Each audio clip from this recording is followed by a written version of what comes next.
ॐ सहना भवतु सहनौ भुनक्तु सह वीर्यं करवावहै तेजस्विनावधीतमस्तु मा विद्विषावहै। ॐ शान्ति शान्ति शान्तिः। श्रुतिस्मृतिपुराणानाम् आलयं करुणालयं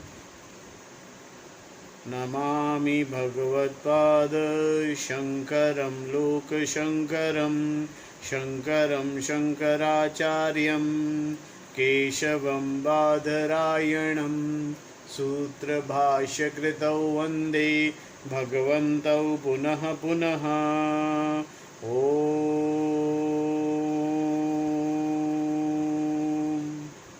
त्वमेव माता च पिता त्वमेव त्वमेव बन्धुश्च सखा त्वमेव त्वमेव विद्या द्रविणं त्वमेव त्वमेव सर्वं मम देव देव। ओम गुरुदेव भगवान शिव शंकर भोलेनाथ कैलाशपति महाराज की जय। भगवान व्यास जी महाराज की जय। शंकराचार्य भगवान की जय। स्वामी चिन्मयानंद भगवान की जय।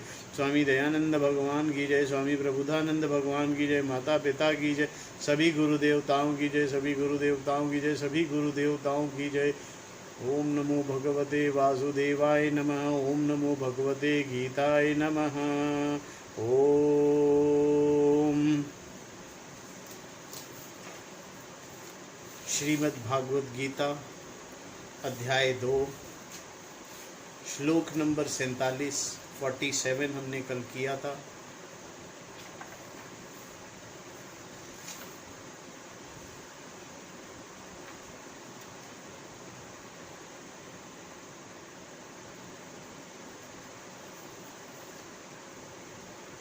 कर्मण्येवाधिकारस्ते मा फलेषु कदाचन मा कर्मफलहेतुर्मा ते संगोऽस्त्वकर्मणि। तुम्हारी चयन की स्वतंत्रता केवल कर्म में है, उसके फल में कभी नहीं है।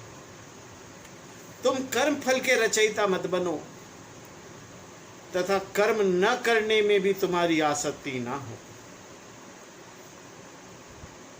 यहाँ भगवान अर्जुन को बार बार कर्म करने और कर्म की महत्वता को समझाने की कोशिश कर रहे हैं।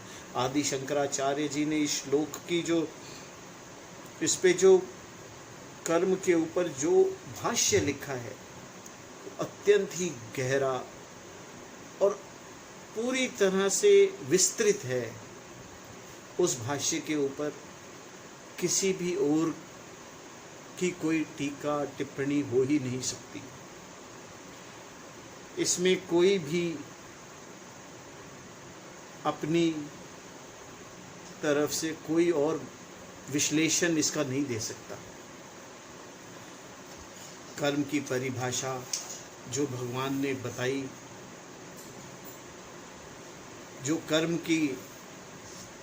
से कर्म योग किस तरह से जाया जाएगा, कर्म योग में कैसे जाया जाए, कोई भी कर्म को कर्म योग में कैसे परिवर्तित किया जाए, इसकी परिभाषा ये हमने सब पिछले 2 दिनों में भगवान के बताए गए पे की। हमने ये देखा कि कर्म करने में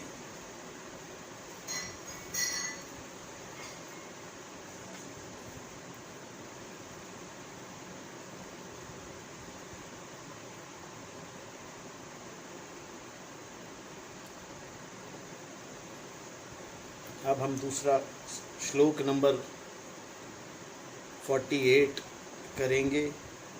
योगस्थ कुरु कर्माणि संगम त्वक्त्वा धनंजय सिद्धय सिद्धयो समो भूत्वा समत्वयोग उच्यते। धनंजय, हे अर्जुन, षडांगम आसक्ति को त्यक्त्वा त्याग कर सिद्धि असिद्धयो सफलता और तथा असफलता के प्रति समः समान बुद्धि वाला भूत्वा होकर योगस्थ योग में स्थित रहते हुए कर्माणि कर्म करो कुरु करो समत्व समभाव को योग योग उच्यते कहा जाता है। हे अर्जुन, आसक्ति को त्याग कर सफलता तथा असफलता के प्रति समान बुद्धि वाला होकर योग में स्थित रहते हुए कर्मों को करते रहो। संभाव को ही योग कहा जाता है। ईश्वर को कर्म फलदाता के रूप में पहचानना तुम्हारे जीवन में समत्व नामक एक विशेष भावना को उत्पन्न करता है। षडंगः का अर्थ है आसक्ति। आसक्ति जिसका कारण है राग और द्वेष। जब राग और द्वेष होते हैं तब मनुष्य कर्म करने से डरता है। आसक्ति तुम्हें मेरे लिए ये होना चाहिए या ये नहीं होना चाहिए ऐसा सोचने पर विवश करती है। राग द्वेष से कर्म फल के प्रति आसक्ति हो जाती है।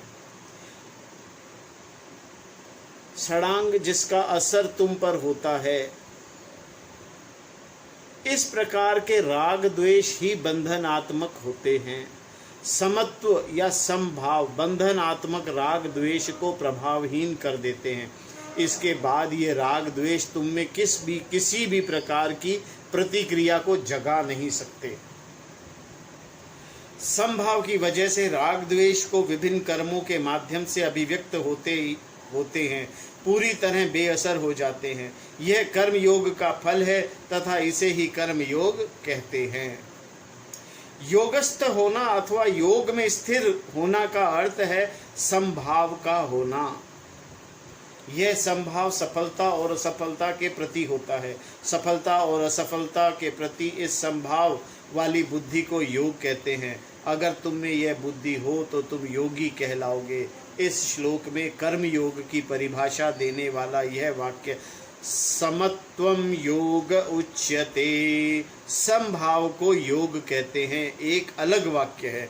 जैसा कि हम देख चुके हैं, इस अध्याय में कर्म योग की दो अलग अलग परिभाषाएं दी हुई हैं। पहला है समत्वम और दूसरा है योग। योगः कर्मसु कौशलम। शस्त्र विहित कर्म अनुष्ठान के रूप में होते हैं, जिन्हें हम वैदिक कर्म भी कहते हैं। यह 4 प्रकार के होते हैं। मनोवांछ का पूरा करने वाले काम्य कर्म, प्रतिदिन किए जाने वाले नित्य कर्म, विशेष अवसर पर किए जाने वाले नैमित्तिक कर्म तथा हमारे दुष्कर्मों के कर्म या सिलसिले को परिवर्तित करने के लिए किए जाने वाले प्रायश्चित कर्म। पुत्र कामेष्टि अर्थात संतान प्राप्ति के लिए किया जाने वाला अनुष्ठान काम्य कर्म में आता है। रामायण में राजा दशरथ ने, जिनकी कोई संतान नहीं थी, राज्य का भार संभालने वाले उत्तराधिकारी को प्राप्त करने की इच्छा से पुत्र कामेष्टि का यज्ञ किया था। इस यज्ञ के द्वारा उनके 4 पुत्र हुए। आधुनिक काल में भी पुत्र कामेष्टि के अनुष्ठान को सफल होते हुए देखा गया है। अनुष्ठान काल में भी अनुष्ठान के कर्ता में श्रद्धा हो तो इस प्रकार के कर्म निश्चित रूप से प्रभावकारी होते हैं। यहाँ एक बहुत बड़ा शब्द है श्रद्धा। किसी भी कर्म को करने में अगर श्रद्धा होगी तो कर्म निश्चित रूप से प्रभावकारी होगा। कर्म में श्रद्धा का होना अति आवश्यक है। पुत्र कामेष्टि कर्म अत्यंत महंगा अनुष्ठान है। कोई धनवान ही उसे कर सकता है। प्राय सभी वैदिक कर्मों के अनुष्ठान में काफ़ी परेशानियां हैं। यह सरल नहीं होते। पुत्र कामेष्टि काम्य कर्म का एक उदाहरण है। वेदों में बहुत से काम्य कर्मों की वर्णन है। किन कर्मों का कौन सा फल होगा इसकी जानकारी भी उपलब्ध है, किंतु इन कर्मों के अंतःकरण की शुद्धि प्राप्त नहीं होगी। काम्य कर्म केवल विशेष इच्छा की पूर्ति के लिए होते हैं। वेद में बताए गए स्वर्ग लोक की प्राप्ति तक के लिए साधन काम्य कर्म में आते हैं। नित्य कर्म प्रतिदिन किए जाने वाले प्रार्थनात्मक अनुष्ठान हैं तथा ये व्यक्ति के आश्रम धर्म की अवस्था पर निर्भर होते हैं। अविवाहित और गृहस्थों के लिए अनुष्ठान भिन्न भिन्न होते हैं। एक ब्रह्मचारी के लिए 2 प्रकार के कर्म विहित है। पहला संध्या वंदन कर्म, जिसे प्रतिदिन सूर्योदय, मध्याह्न और सूर्यास्त के समय किया जाता है। दूसरा है समिदाधान कर्म, जिसके प्रतिदिन करना आवश्यक है। किसी भी विद्यार्थी के योग यह कर्म आत्म संयम, विद्या और बुद्धि की तेजस्विता को प्राप्त करने के लिए एक प्रार्थना है। विवाहित गृहस्थों के लिए भी संध्या वंदन कर्म विहित है और इनके लिए समिधान कर्म के स्थान पर अग्निहोत्र का कर्म विहित है। अग्निहोत्र प्रातः काल और संध्या काल में किया जाता है। विवाह के दिन प्रज्वलित की गई इस अग्नि को कर्ता के संन्यास लेने के समय तक अथवा मृत्यु तक प्रज्वलित ही रखा जाता है। इसे बुझने नहीं देते। मृत्यु होने पर इसी अग्नि से उस व्यक्ति का दाह संस्कार किया जाता है। यह गृहस्थ आश्रम के धर्म हैं, जिसके लिए एक व्यक्ति अपने आप को अर्पित करता है। नित्य कर्म का अनुष्ठान अनिवार्य होता है। गृहस्थ आश्रम से निवृत्त होने पर मनुष्य वानप्रस्थ आश्रम ग्रहण करता है। इसमें गृहस्थ आश्रम के कर्मों के साथ साथ कई प्रकार के ध्यान कर्म भी विहित हैं।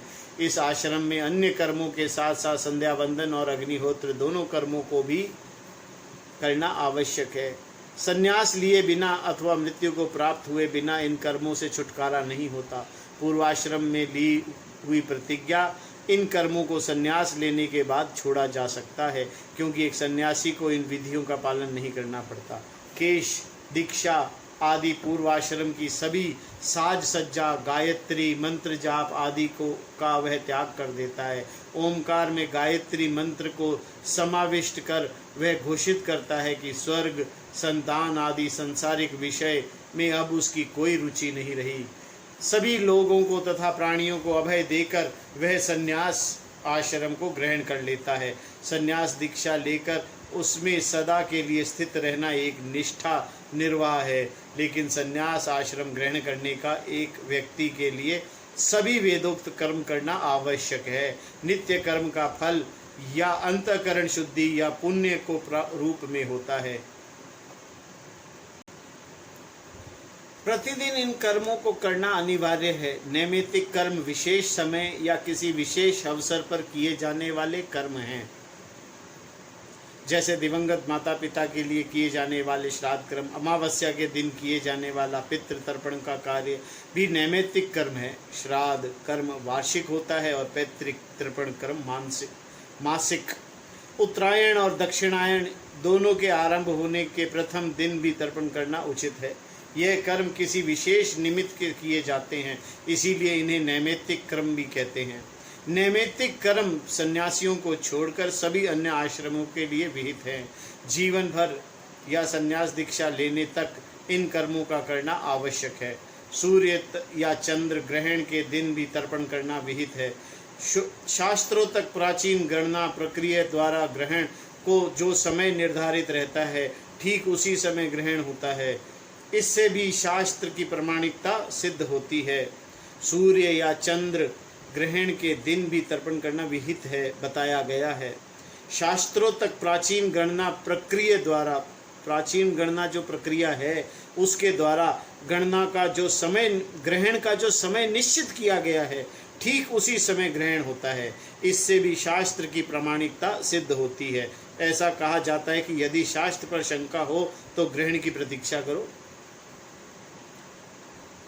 किस दिन किस समय ग्रहण पड़ेगा, ये हिंदू शास्त्र के अनुसार पहले से ही विहित है, लिखा हुआ है। अगर आप जानना चाहते हैं कि ये शास्त्र सही है तो इन शास्त्रों के लिए ग्रहण का इंतज़ार करिए। जहाँ शास्त्र में लिखा है इस दिन इस समय ग्रहण होगा, उसी समय उसी दिन उसी वक्त ग्रहण होगा। इसके अतिरिक्त प्रायश्चित कर्म भी होते हैं, जिनमें पूर्वकृत दुरितों तथा संकटों का निवारण करना संभव है। प्रायश्चित कर्म द्वारा अनुष्ठान में हुई त्रुटियां, लोभ तथा दोष का निवारण भी हो सकता है। चंद्रायण का व्रत प्रायश्चित कर्म का उदाहरण है। इस व्रत को पूर्णिमा के दिन आरंभ कर 1 मास तक भोजन के परिमाण के नियमित रूप से प्रवृत्तित करते हैं। सामान्यतः हम जिस परिमाण में खा सकते हैं उसे आहार के 15वें अंश को कर्म के प्रति दिन घटाकर खाते हैं। 15वें दिन अर्थात अमावस्या के दिन कुछ भी नहीं खाते हुए अगली पूर्णिमा तक प्रतिदिन एक अंश बढ़ाते हुए उस दिन फिर उसी परिमाण में ही खाते हैं जितना हम साधारण रूप से प्रतिदिन खाते थे। उस अवधि में व्रत के साथ साथ कुछ और अनुष्ठान भी विहित हैं। दुर्रतियों तथा अनुष्ठान में घटे लोप या दोष का निवारण के लिए प्रायश्चित कर्म शास्त्र द्वारा विहित चौथे प्रकार का कर्म है। प्रायश्चित कर्म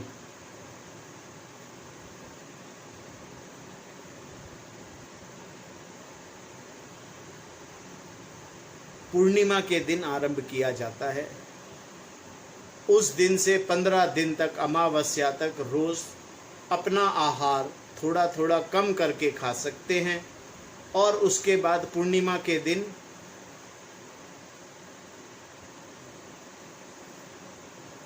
व्रत रखते हैं और उसके बाद 15 दिन तक थोड़ा थोड़ा बढ़ा करके अगली अमावस्या तक पूरा आहार ले सकते हैं।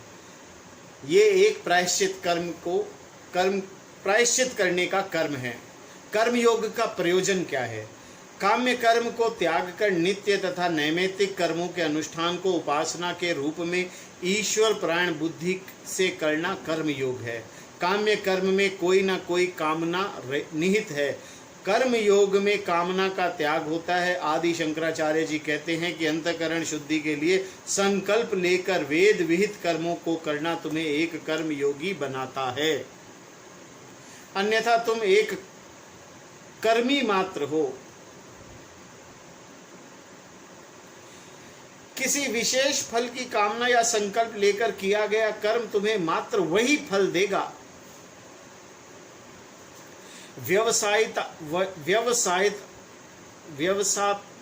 व्यवसायात्मक बुद्धि नहीं होने के कारण मनोकामना का पूरा करने के संकल्प में किए गए कर्म अंतःकरण में आत्मज्ञान के योग नहीं बना सकते जिसमें मोक्ष सिद्ध है। अगर तुम में व्यवसायात्मक का बुद्धि हो तो तुम्हारे सभी कर्म तुम्हें एकमात्र मोक्ष की ओर प्रेरित करेंगे। या व्यवसाय आत्मिक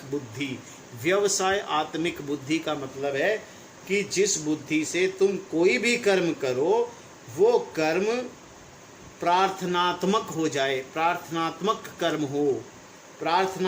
कर्म होने से वो कर्म मोक्ष की ओर प्रेरित करेंगे।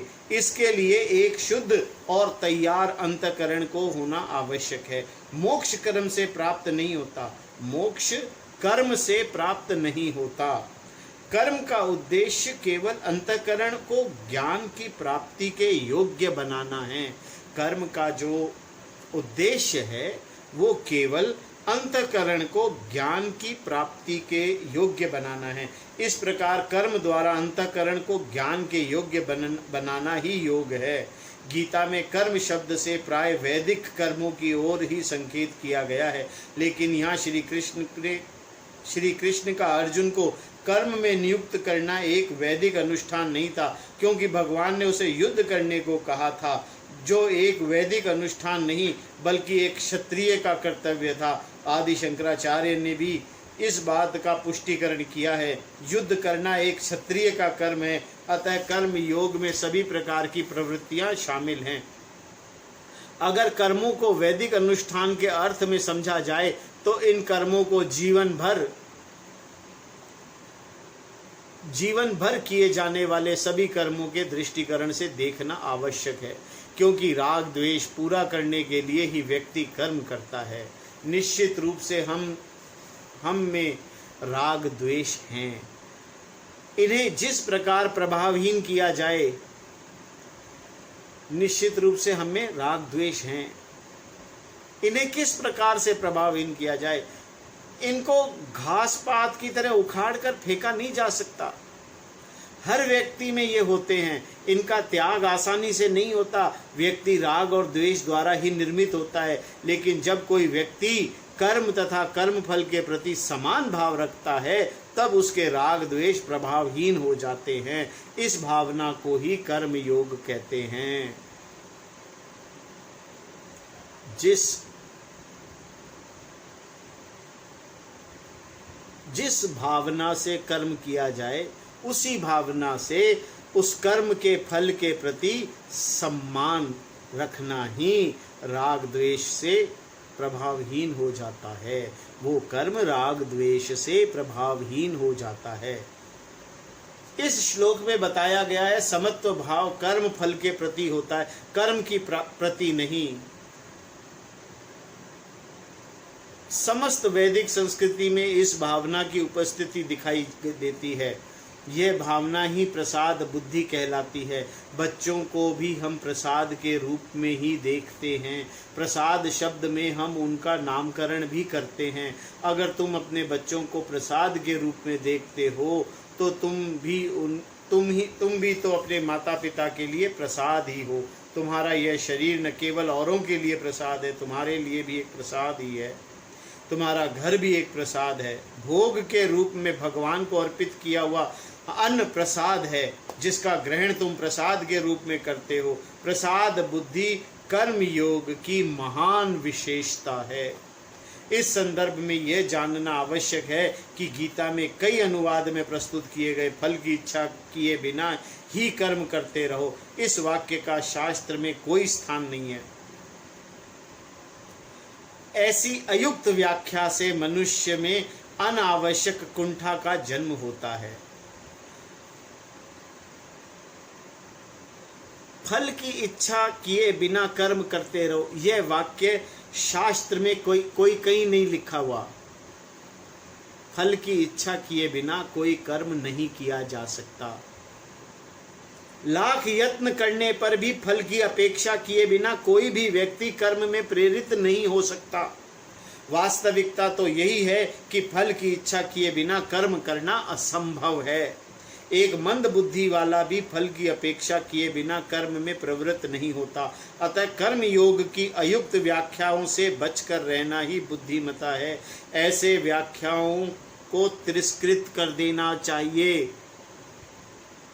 अब तक हमने कर्म योग के एक पहलू की प्रस्तुति का निरीक्षण किया है, लेकिन कर्म योग को भली प्रकार समझने के लिए उसकी एक और परिभाषा योग कर्मसु कौशलम का निरीक्षण करना है। वो भी बहुत आवश्यक है। कर्मसु का अर्थ है कर्म के प्रति या कर्म के विषय में कुशलता को कौशलम कहते हैं। कुशलता मन की एक स्थिति है जिसे हम एक कुशल व्यक्ति में देखते हैं। आधुनिक टीकाकारों ने द्वारा कौशलम शब्द के कई अर्थ दिए गए। कौशल कुशल शब्द का भाववाचक रूप है, जिसके कारण व्यक्ति कुशल या निपुण कहलाता है। उस गुण को कौशल कहते हैं। इस अर्थ के आधार पर बहुत से आधुनिक अनुवादों में कर्म में कुशलता ही कर्मयोग है की परिभाषा में हम देखते हैं। कोई भी चतुरता, कोई इसे चतुरता तो कोई इसे दक्षता कहता है। इससे ऐसा लगता है कि एक प्रकार की दक्षता का कार्य क्षमता है।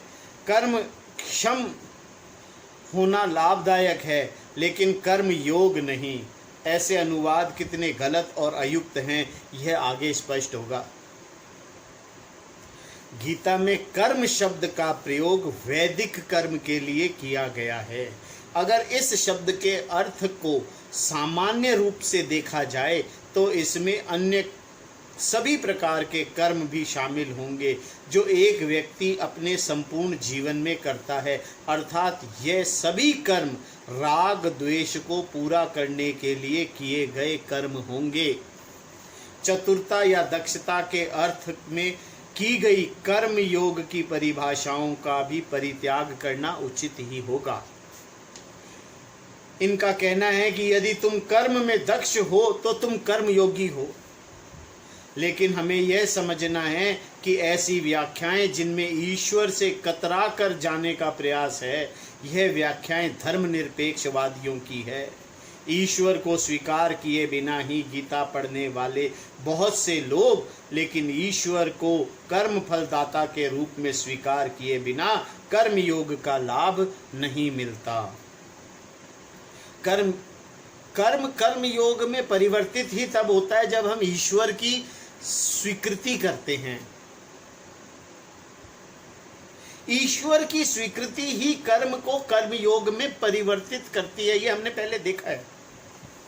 कर्मयोग एक धार्मिक भावना है, एक भक्त की भावना, इसे मानना होगा। धर्मनिरपेक्ष कर्मयोग होता ही नहीं है। बहुत से लोग कहते हैं कि चतुरता तथा कुशलता से रहने से व्यक्ति कर्मयोगी होता है। योगी चतुर या कुशल हो सकता है, पर क्या हम ऐसा काम देकर उससे कुशलता की अपेक्षा कर सकते हैं जो उसने कभी किया ही ना हो? जैसे गाड़ी चलाना। कुशल का मतलब तो सब चीजों में कुशल होगा ना। इस कार्य को भली प्रकार सीखने के बाद ही वह निपुण हो सकता है। गाड़ी चलाना सीख कर उसे अभ्यास करना होगा। अतः कोई नए कर्म करने में एक कर्म योगी भी असमर्थ हो सकता है। इसके विपरीत यह जरूरी नहीं है कि एक समर्थ व्यक्ति कर्म योगी भी हो। जेब काटने वाला जेब कतरा भी अपने काम में कुशल होता है। कोई और ऐसा करे तो शायद पकड़ा जाएगा। जेब काटना भी आसान काम नहीं है। चतुरता से किसी की जेब काटना और सही सलामत बचकर निकलना आसान नहीं है। कुशलता पूर्वक ऐसा करने वाले व्यक्ति को हम कर्मयोगी नहीं कह सकते। अतः एक योगी में कुशलता का होना संभव है, लेकिन इसका यह अर्थ नहीं है कि कुशलता ही कर्मयोग है। अगर ऐसा है तो फिर कर्मयोग की परिभाषा में कौशलम का अर्थ क्या है? इसे समझने के लिए हमें पुनः समत्वम योग उच्यते, फल के प्रति संभाव की परिभाषा को देखना होगा। तो बार बार फल के प्रति संभाव को बार बार समझना होगा, बहुत गहरे रूप से समझना होगा। एक व्यक्ति ने कहा, स्वामी जी आपकी बातें सुनने के पहले कर्म योग के बारे में मैंने कुछ भी नहीं सुना था। मेरे भी राग द्वेष है। मेरे धनवान पड़ोसी के धन और उसके तिजोरी में रखे हुए सोने को पाना चाहता हूँ। उस व्यक्ति तथा उसके दिखावटी आडंबर के प्रति मेरे मन में बहुत द्वेष है। वह अक्सर अपनी तड़क भड़क का प्रदर्शन करता रहता है। उसके प्रति मेरे अपने राग द्वेष को मैं पूरा करना चाहता हूँ। अपने घर में उसकी तिजोरी वाले कमरे तक पहुंचने के लिए मैंने एक सुरंग का मार्ग भी बना लिया है। मैं उसकी तिजोरी खोल सकता हूं। वास्तव में मैं इसे कल रात ही करने वाला था, लेकिन आपके प्रवचन सुनने के बाद मेरा मन हिचकिचाने लग गया। मैं भी एक कर्म योगी बनना चाहता हूं। जैसे कि आपने कहा है, मैं अपने कर्मों का चयन करने में समर्थ हूं। मैंने अपनी पत्नी और बच्चों को कहीं भेज दिया है ताकि इस काम में यह बाधा ना रहे। आज रात को पड़ोसी का माल हड़प कर मैं रफू चक्कर हो जाऊंगा। मैं जानता हूं कि इसमें खतरा है। मैं नहीं जानता कि मुझे सफलता मिलेगी या नहीं। संभव है कि उसने पहले से ही तिजोरी खाली कर ली हो, या ऐसा भी हो सकता है कि मैं पकड़ा जाऊं, मारा जाऊं, या मुझे कैद की सज़ा हो जाए। यह भी संभव है कि मैं माल लेने में सफल होकर भाग जाऊं। मुझे भी फल मिलेगा, उस प्रसाद के रूप में ग्रहण करने के लिए मैं तैयार हूं। क्या मेरी यह भावना सही है? आपने तो बोला था, क्या मैं एक कर्म योगी बन सकता हूं? इस कर्म को करने के बाद कर्म फल को प्रसाद के रूप में ग्रहण कर क्या मैं भगवान को प्रिय हो सकता हूं? इस प्रकार के प्रश्न पूछने वाले लोगों को ध्यान में रखकर ही योग योग कर्मसु कौशलम की परिभाषा दी गई है। यहाँ पर कुशलता का अर्थ विवेकशील है। विवेकशीलता होनी बहुत ज़रूरी है। कर्मों को चयन करने में विवेकशील होना ही भगवान ने कौशलम कहा है। कौशलम का अर्थ ये नहीं है कि मैं उसमें कारीगर परफेक्ट हूँ, सुरंग बनाकर मैं रफू चक्कर होने में तैयार हूँ, माल लूट सकता हूँ, ये कौशलम नहीं है। कौशल है विवेकशील होना, कर्म का चयन करने में विवेकशील होना, अपनी बुद्धि से सही या गलत का फैसला करना, विवेक से, विवेक पूर्ण रूप से सही या गलत का फैसला करके कर्म करना कौशलम है।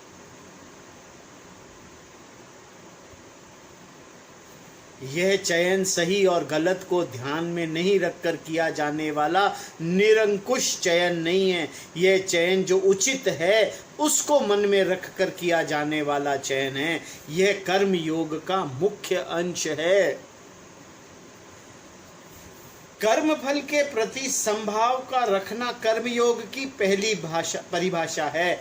समत्वम योग उच्यते, उचित कर्म का चयन कर उसमें प्रवृत्त होना कर्म योग की दूसरी परिभाषा है।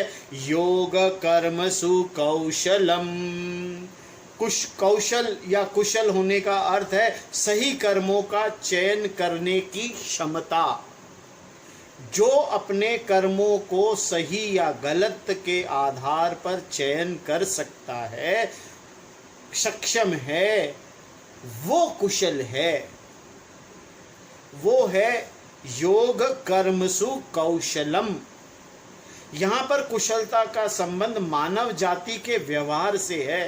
कर्मों का चयन ऐसा होना चाहिए कि इन कर्मों से किसी को किसी भी प्रकार की हानि ना हो।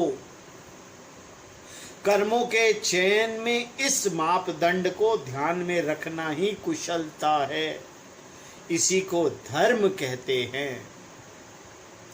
कर्मों का चयन इसके विपरीत हो तो वह अधर्म कहलाता है।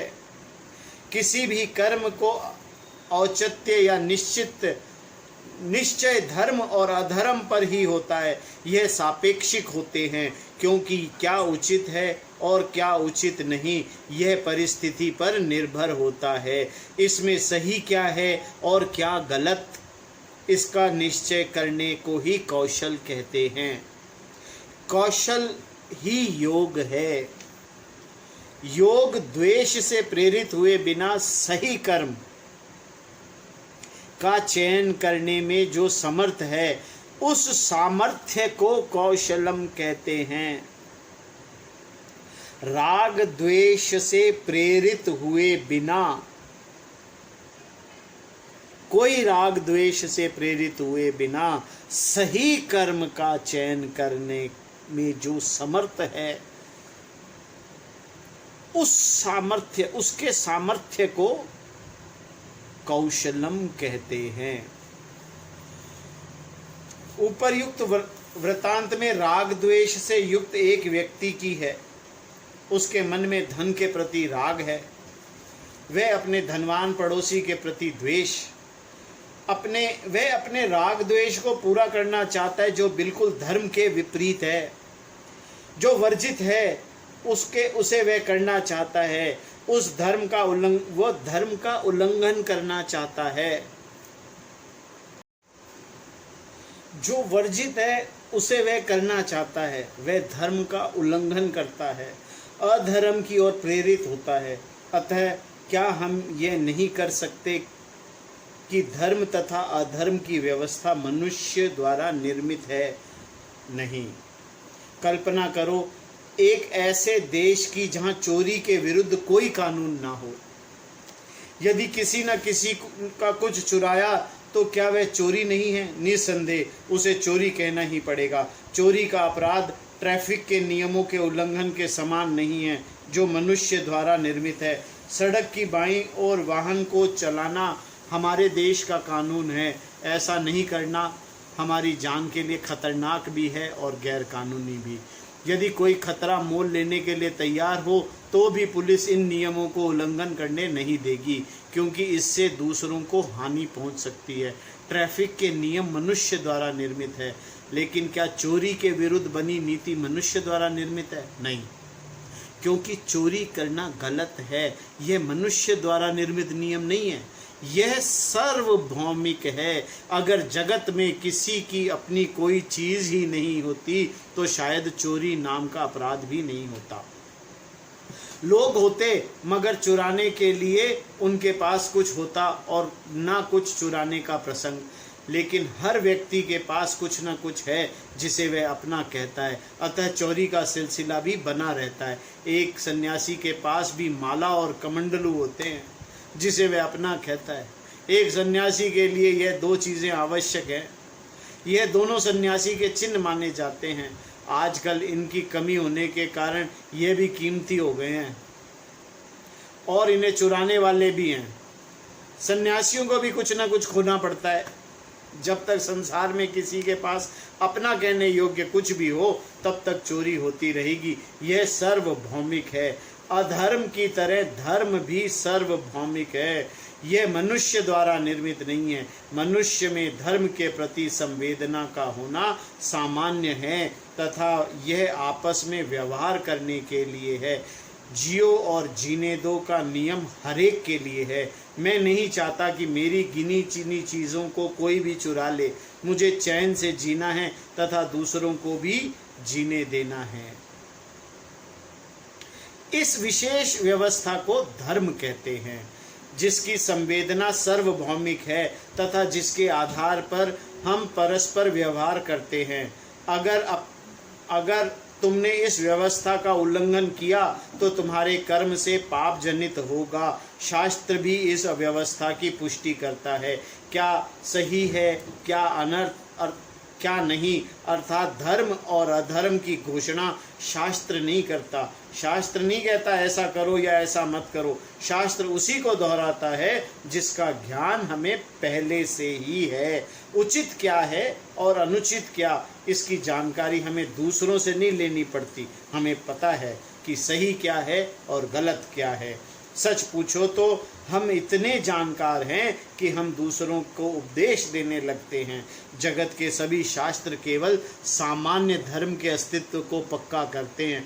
ऐसा नहीं है कि जब जब शास्त्र ने अधर्म को पाया तब उन्होंने धर्म के प्रस्थापित किया। शास्त्र के पूर्व भी लोग में सही और गलत की जानकारी थी। ओम तत्सत।